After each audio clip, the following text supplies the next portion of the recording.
Hello everybody, Matt here, and welcome to another video on the channel. And in today's video, I'm going to be talking to you guys about auto install on Ubuntu. And I'm in a fresh instance of the install disk, and I'm ready to start this. So if you want to learn more about how to automatically install Ubuntu with just a simple file, stick around and learn more about this. And without further ado, let's get into the video. Hey everybody! This video is sponsored by a couple places, but one place predominantly is my blog, which is called Free and Open Source Security and Computing Weekly. And you can subscribe to that, and there you can find all of my blog posts, some on Linux and stuff about it, and others on other things like what my actual career path is, which is forensics. So I do some stuff that's about forensics there. As well, I take a look at many other things like conferences that I've taken a look at and other very interesting things that I find, programming and even books and other stuff.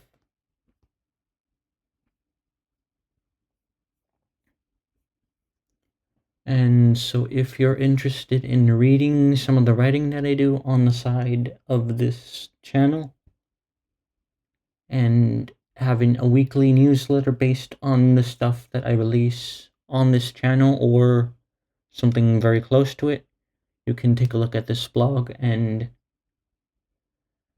see to it that you get your fix of my writing.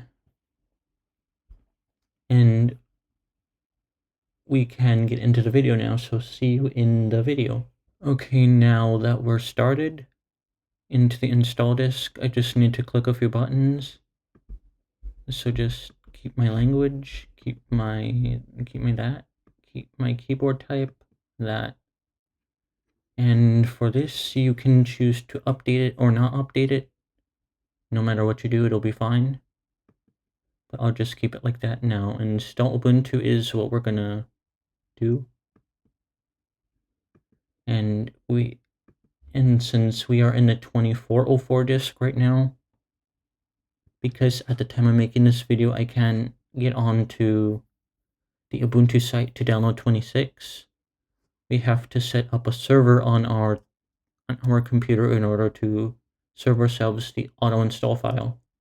But first of all, we have to get the auto install file from at least the place where I get it, which is from my GitHub, and you could do the same too if you have your own GitHub. But for now, let's go to my GitHub.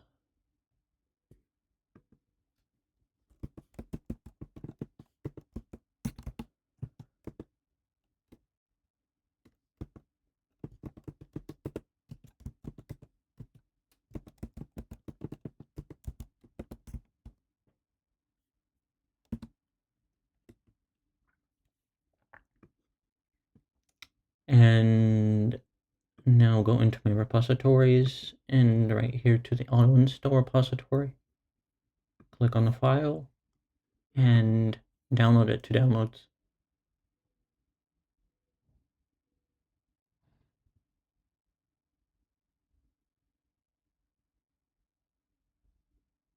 And so you can see this file right here, which is in YAML.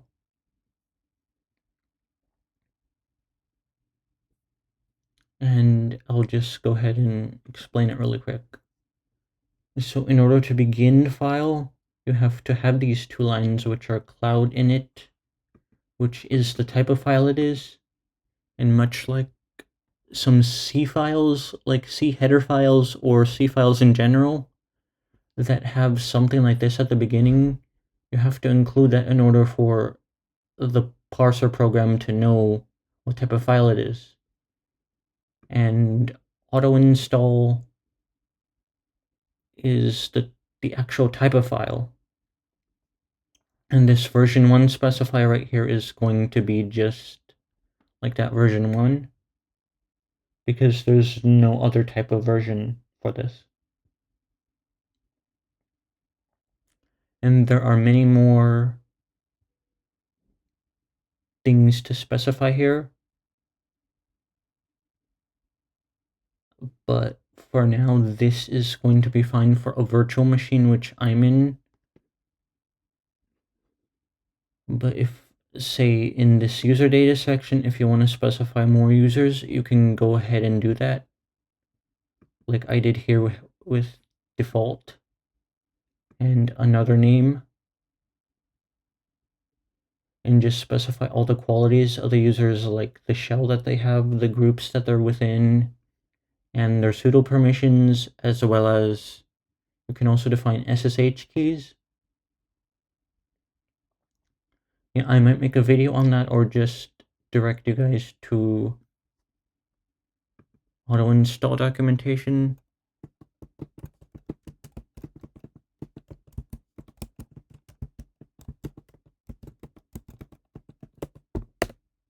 I might have to do traffic lights. Maybe I'll cut this out too.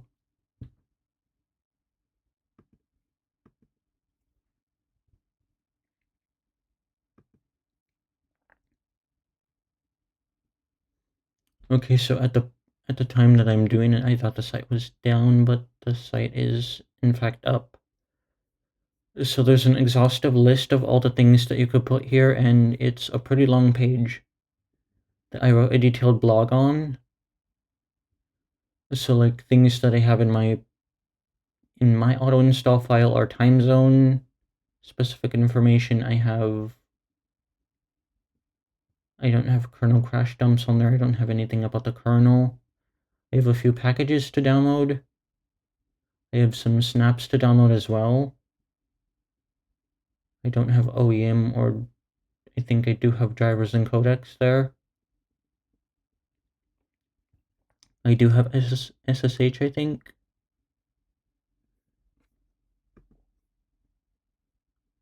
Actually, I think it would be better to say that I have this identity section, which basically correlates to, if I go back here,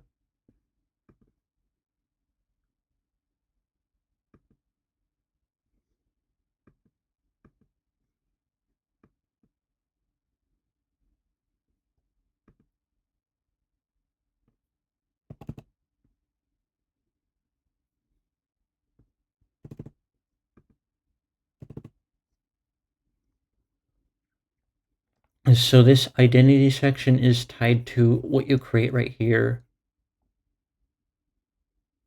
in this create your user account. And if you want to create more user accounts after that, the regular way, you have to go in and do it manually. But with this auto install file, you can create all of that stuff.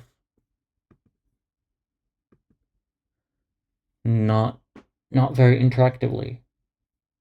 And so user information and identity are pretty much part of the same thing.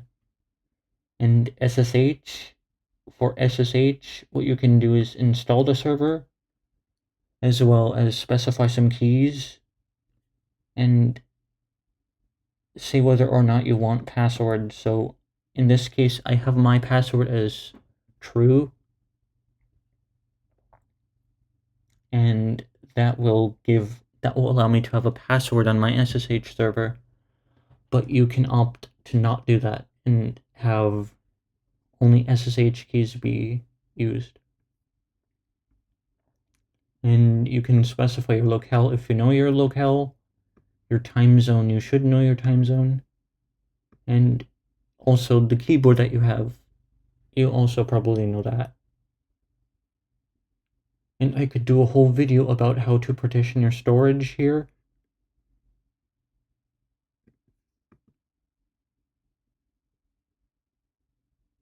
But in this case, you can have your boot partition, you can have a swap partition, which at this point really doesn't matter to me what it does. because I'm going to delete this afterhand anyways. And you can have your root partition and any other home var and any other splits that you want. But in this case, since I was doing it on a virtual machine, I decided to do it very, very simply so that I don't have any conflicts or anything. And you can also install a bunch of packages like I did here. And also snap packages too, which I did here.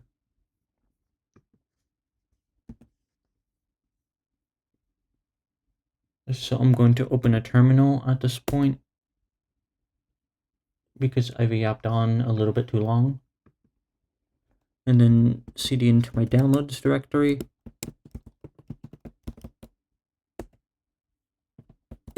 And ls to let you know that my Autoinstall YAML file is here. And then make sure that you have Python installed, and it should be installed on your disk, and you can check that by just doing Python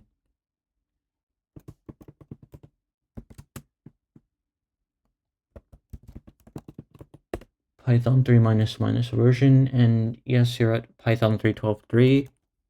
That's good.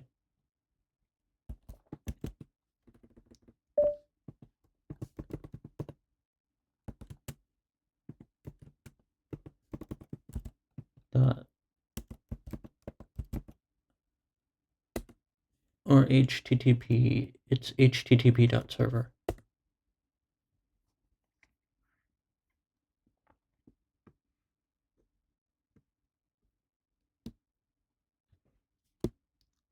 And then copy that and go back to your installer.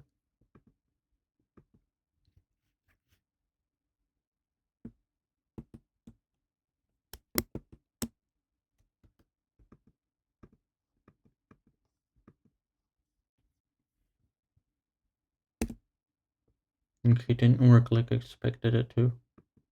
Copy. Paste. /AUTOIN.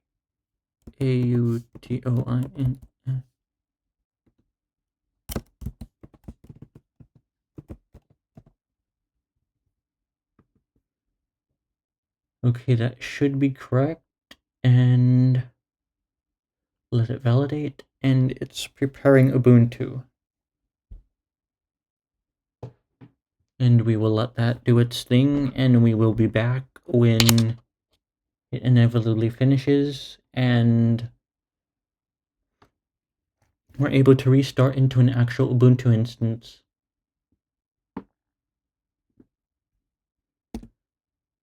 Oh, actually, one thing I should mention is I should open up a new tab here, and for this section, for the password, it's a hash that can easily be created from the terminal. And what you're going to need to do for that is sudo apt install the whois package.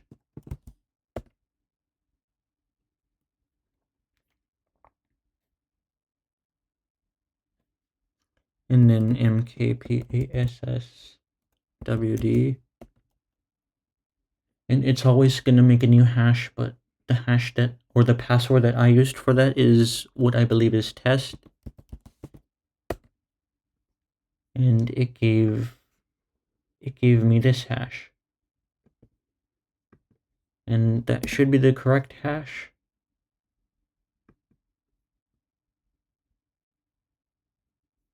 Or this hash that I put here should be correct.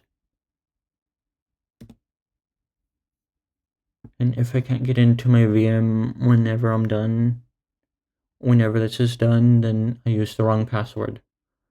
But the password that I use just for this test is test, or it should be test.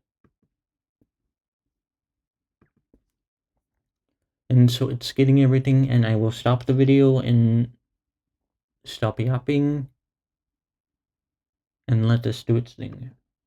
Okay, we're back, everybody, and we are into the new virtual machine. with Rudy Raccoon profile.